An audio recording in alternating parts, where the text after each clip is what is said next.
Hello বন্ধুরা, কাঁচকলার কোফতা তো তোমরা অনেকেই খেয়েছো। আজ একটু অন্যরকমভাবে করব, খুব টেস্টি হয়।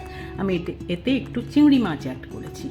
তো প্রথমে আমি আলু আর কাঁচকলা আমি সেদ্ধ করে নিয়েছি, আর আমি চিংড়ি মাছ নিয়ে নিয়েছি মিক্সির বাটিতে। তো ওটাকে জাস্ট একটু ঘুরিয়ে নিয়েছি, বেশি পেস্ট করবে না কিন্তু। তো এবার আমি একটা পাত্রের মধ্যে আলু কাঁচকলাটাকে নিয়ে নিয়েছি গ্রেট করে। তার সঙ্গে আমি যে 2 চামচ মতো নারকেল কোড়া মিশিয়ে দিলাম। এইবার যে চিংড়ি মাছটা আমি পেস্ট করেছি ওইটা এর মধ্যে মিশিয়ে দেব। এটা মিশিয়ে দেওয়া হয়ে গেলে এর মধ্যে আমি একটু আদা বাটা দেব, একটু রসুন বাটা দেব, আর একটু কাঁচা লঙ্কা বাটা দেব। কাঁচা লঙ্কা বাটাটা দেওয়ার পরে আমি একে একে সব শুকনো মশলাগুলো আমাকে মেশাতে হবে। তো এবার আমি একটু জিরের গুঁড়ো দিয়ে দিলাম 1 চামচ, আমি হলুদ গুঁড়ো দিলাম, আমি ময়দা দিলাম 2 চামচ ময়দা দিলাম, আর নুন দিলাম 1 চামচ, আর 1 চামচ চিনি দিলাম। দিয়ে এবার আমি এটাকে হাত দিয়ে খুব ভালো করে মাখবো। তোমাদের যদি মনে হয় নরম হয়ে গেছে তাহলে আরেকটু ময়দা দিয়ে দেবে। আমার 2 চামচই হয়ে গেছে। আমি মেখে নিলাম, নিয়ে হাতে তেল মাখিয়ে ভালো করে এরকম কোফতার আকারে গড়ে নিয়েছি। এবার তেল গরম করে আমি এই কোফতাগুলোকে সুন্দর করে ভেজে তুলব। গ্যাসের আঁচটা কিন্তু একদম মিডিয়াম রাখবে, নালে কিন্তু উপর থেকে পুড়ে যাবে, ভেতরে কাঁচা থাকবে। তো আমি অল্প অল্প করে আমি 4-5টা করে ভেজে নিয়েছি, কারণ আমি অল্প তেলে করেছি। তো একটা ব্যাচ হয়ে গেলে আমি আর এক ব্যাচ দিয়ে দিলাম। দিয়ে এবার এইভাবে আমি আমার সমস্ত কোফতাগুলো ভেজে তুলে রেডি করে নিলাম। দেখো আমার সমস্ত কোফতা ভাজা হয়ে গেছে। এবার ওই তেলের মধ্যে আমি ফোড়ন দেব, জিরে, শুকনো লঙ্কা, তেজপাতা যেমন দিয়ে দিলাম। দিয়ে তার মধ্যে আমি পেঁয়াজ বাটা দিয়েছি 2 চামচ, 1 চামচ আদা বাটা, 1 চামচ রসুন বাটা দিয়ে ভালো করে মিশিয়ে নিলাম। নেওয়ার পরে এবার আমি এর মধ্যে আবার একটুখানি নারকেল কোড়া দিয়ে দেবো, 1 চামচ মতো নারকেল কোড়া দিলাম। দিয়ে খুব ভালো করে একটু ভাজবো।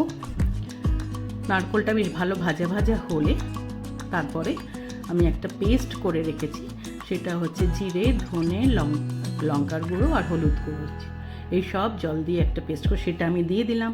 দিয়ে এবার ভালো করে আবার আমি কষাচ্ছি। এবার এই কষানোটা হওয়ার জন্য আমি একটু নুনও দিয়ে দিলাম, চিনিও দিয়ে দিলাম।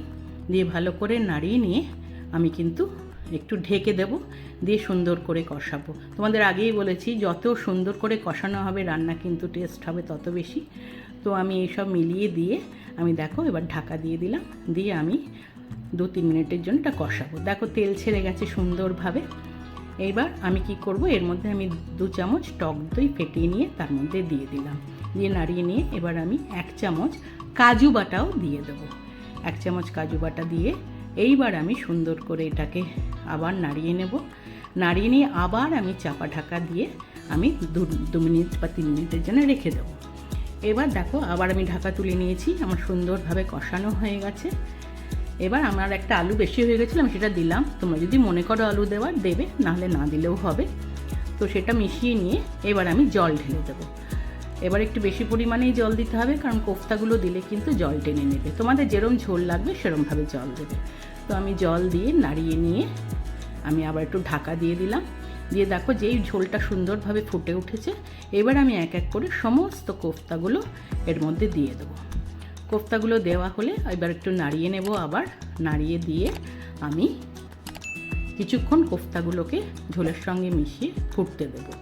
তার জন্য আমি আবার ঢাকা দিয়ে দিলাম। 5 মিনিট পরে আমি ঢাকা খুলবো। দেখো আমার কিন্তু একদম এই কোফতা রেডি হয়ে গেছে।